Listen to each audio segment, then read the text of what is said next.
Hello students, gravitation ये 9 class का topic है और ये एक व्यूअर का डिमांड है, जिसके वजह से ये वीडियो मैं बना रहा हूं। ग्रेविटेशन और ग्रेविटी, इसकी शुरुआत हम लोग एक स्टोरी से करते हैं। कहा जाता है कि एक बार न्यूटन साहब ऑर्चार्ड में बैठे हुए थे, तो एक सेब जो है उनके सर के ऊपर गिर पड़ा। उनके दिमाग में ये सवाल आने लगा कि कोई भी चीज अगर गिरता है तो नीचे ही क्यों गिरा। वो सेब नीचे गिरने की वजह ऊपर भी तो जा सकता था।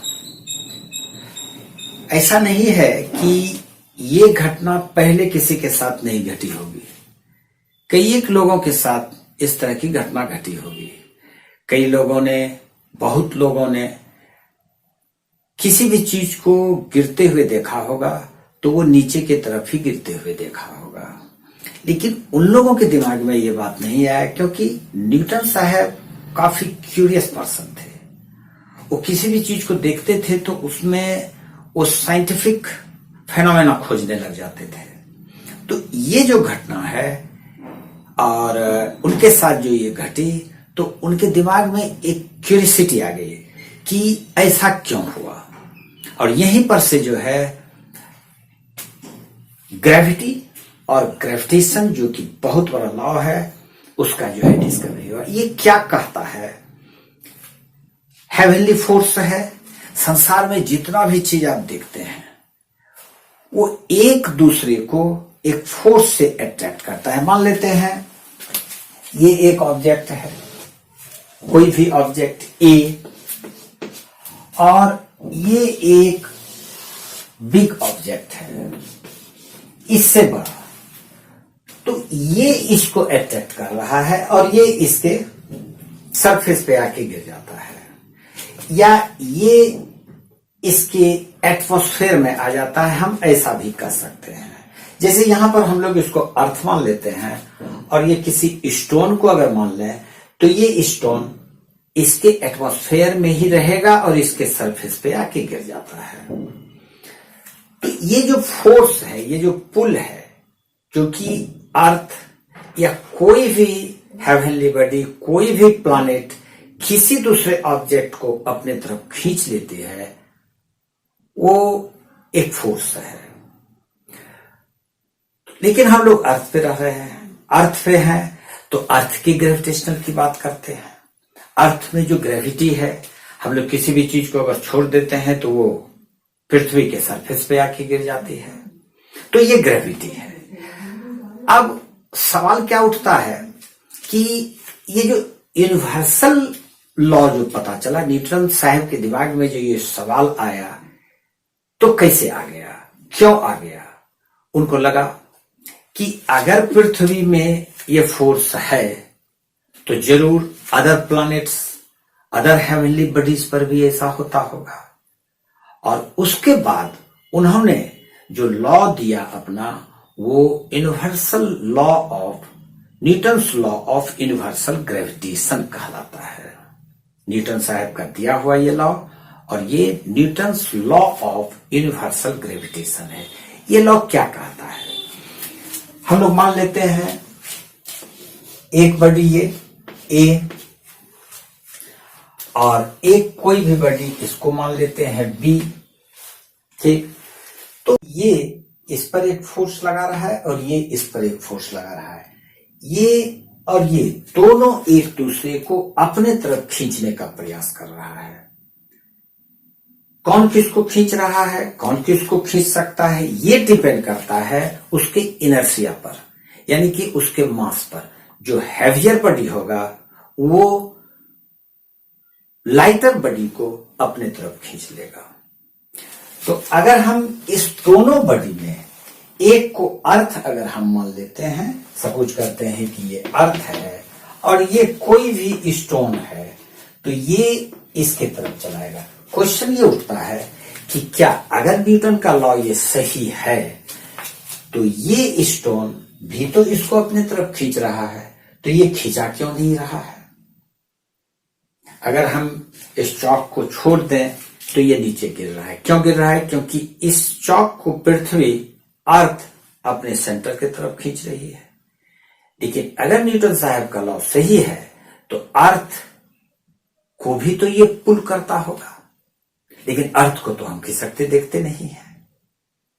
तो इसका जवाब है, आप आगे जानेंगे अच्छी तरह से। ऐसा बात नहीं है कि ये अर्थ को अपने तरफ पुल नहीं कर रहा है, ये भी पुल कर रहा है।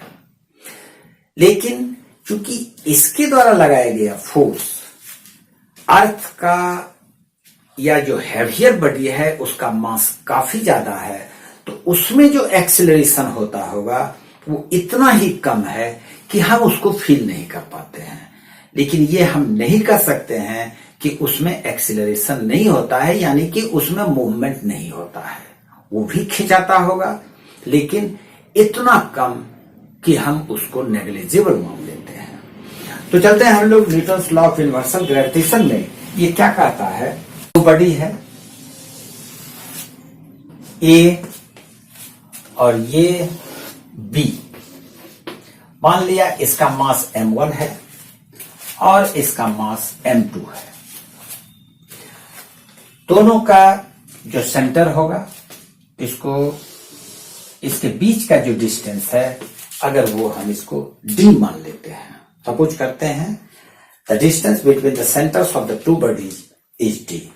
तो न्यूटन साहब का लॉ ये बोलता है कि ये जो फोर्स होगा ये इसको अपने तरफ खींचेगा और ये इसको अपने तरफ खींचेगा। तो दोनों एक दूसरे पर जो फोर्स लगा रहा है, यह फोर्स डायरेक्टली प्रोपोर्शनल होगा दोनों के मास के प्रोडक्ट का। दोनों के मास को मल्टीप्लाई कर दीजिए, वो लगाए गए फोर्स के डायरेक्टली प्रोपोर्शनल होगा। दूसरा इसमें कहता है कि ये फोर्स दोनों के बीच में जो डिस्टेंस है, ये डिस्टेंस के इनवर्सली, स्क्वायर का इनवर्सली प्रोपोर्शनल होगा। स्क्वायर का इनवर्सली प्रोपोर्शनल होगा। यहां पर एक बात क्लियर होता है कि अगर बॉडी का मास ज्यादा है, अगर वो हैवी है तो फोर्स ज्यादा होगा। अगर डिस्टेंस ज्यादा है, ज्यादा डिस्टेंस से सेपरेट है, तो वो फोर्स कम हो जाएगा, क्योंकि ये इनवर्सली प्रोपोर्शनल है।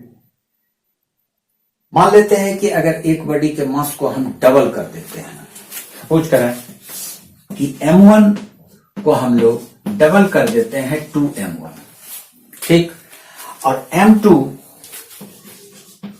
को ट्रिपल कर देते हैं 3m2। तो इस केस में ये फोर्स पर क्या असर पड़ जाएगा? इस पर असर पड़ेगा, ये 6 टाइम्स हो जाएगा,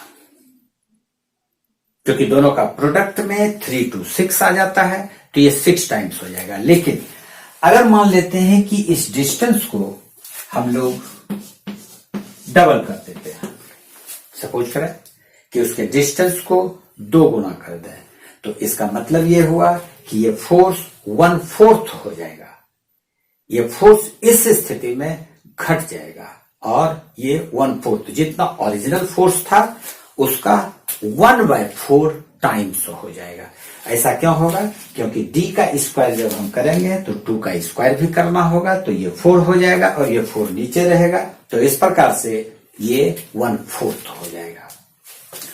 अब ये जो दो लॉ है, इस दोनों लॉ को एक साथ कर लें तो यह बन जाता है F proportional m1 into m2 by d square. इस प्रोपोर्शनलिटी को हम लोग हटाते हैं तो एक कांस्टेंट से इसको मल्टीप्लाई करना पड़ जाएगा, तो यह is equal to g into m1 m2 by d square.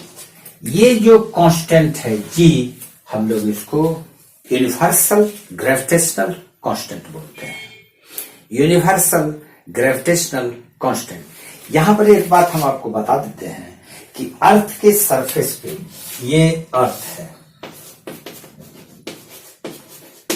अगर यहां पर कोई स्टोन है, इसका मास m मान लेते हैं, तो इसको जो फोर्स से ये खींचेगा, पृथ्वी जिस फोर्स से इसको पुल कर रहा है, वो m इंटू जी होगा, mass into acceleration due to gravity.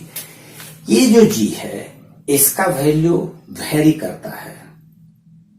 ये हम लोग जो यूज करते हैं 9.8 मीटर पर सेकंड स्क्वायर और 980 सेंटीमीटर पर सेकंड स्क्वायर, वो एक एवरेज वैल्यू है, लेकिन ये वेरिएबल है, ये वेरी कर सकता है। लेकिन ये जो जी है ये यूनिवर्सल ग्रेविटेशनल कांस्टेंट है, इसका वैल्यू चेंज नहीं होता है। और ये वैल्यू हेनरी कैवेंडिश साहब ने इसका वैल्यू फाइंड किया था, और after the death of the greatest scientist sir Isaac Newton. और इसका वैल्यू जो उन्होंने निकाला वो वैल्यू, इसका जी का वैल्यू, इस जी का वैल्यू हम लोग 9.8 मीटर पर सेकेंड स्क्वायर यूज करेंगे, लेकिन इसका वैल्यू जो हो जाएगा यह आएगा 6.67, ये कांस्टेंट रहेगा, इंटू 10 टू द पावर -11। ये वैल्यू हेनरी कैवेंडिश साहब ने फाइंड किया था, एक्सपेरिमेंटली फाइंड किया। और ये दोनों जी, ये gravity, acceleration due to gravity, याद रखें इसको, और ये जी यूनिवर्सल ग्रेविटेशनल कांस्टेंट है। अब हम लोग इसमें चले आते हैं कि ये जिस प्रकार से इस जी का हम लोग यूनिट लिखते हैं मीटर पर सेकेंड स्क्वायर, इस जी का यूनिट क्या होगा? तो अब हम लोग देखते हैं इस जी का यूनिट, इसको डिलीट करने का। अब हम लोग देखते हैं जी का यूनिवर्सल ग्रेविटेशनल कांस्टेंट, जी का यूनिट क्या होता है, स्टैंडर्ड यूनिट क्या है? तो according to Newton's law of universal gravitation, F equal to G m1 m2 by d square. ऐसा भी हम लोगों ने देखा भी। इस जी को हम लोग इधर रख लेते हैं, और ये जो मल्टीप्लाई है प्रोडक्ट, इतना सा m1 into m2 by d square, इसको इसमें डिवाइड कर देते हैं। तो therefore g is equal to f multiply d square by ये m1 और m2 जो ऊपर में प्रोडक्ट है वो इधर डिवाइड हो जाएगा, m1 इंटू m2।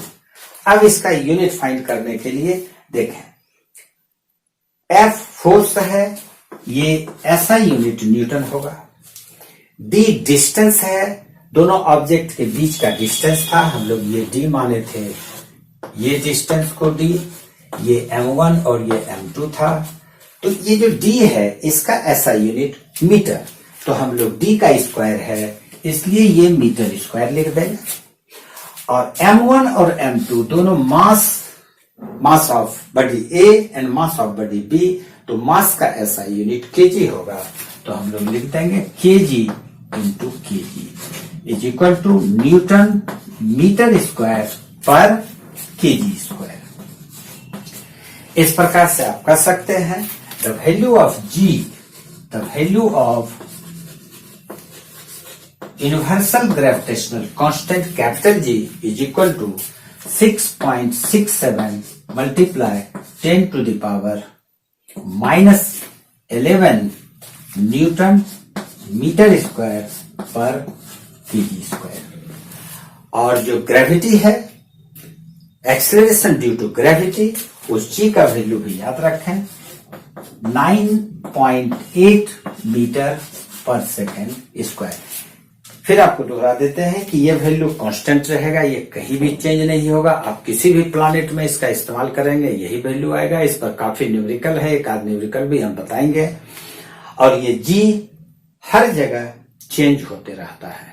हम बताएंगे आपको कि किस प्रकार ये जी का value, small ji acceleration due to gravity, moon पर इसका 1/6 हो जाता है।